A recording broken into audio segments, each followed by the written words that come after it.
But once you do sit and the reality hits and you think about it, you look at how a 53-man roster works with 48 guys and only allowed 2 practice squad flexes, you realize, one, it's impossible, but 2, it's also not the best thing for the team. Which are you more willing to live with? The chance that someone could get hurt who's very important to you, or the possibility that your team would be too rusty and not ready for that first game? It's not about the rusty. It's about, one, how you pull off a game. Rusty isn't always about the game. Rusty is how you treat the week. And the game is how you treat the week. Game's 3.5 hours of, to me, what unfolded throughout the week, and then you just get to cut it loose. So that you got to play accordingly. You got to watch how the game's going and be as smart as you can. I also think people win in playoff games because you're a team.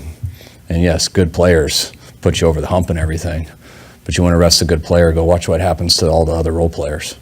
You lose your whole role players before you go to a playoff, and you just depend on your quote-unquote good players.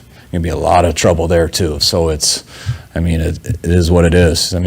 Our goal is to get better this week.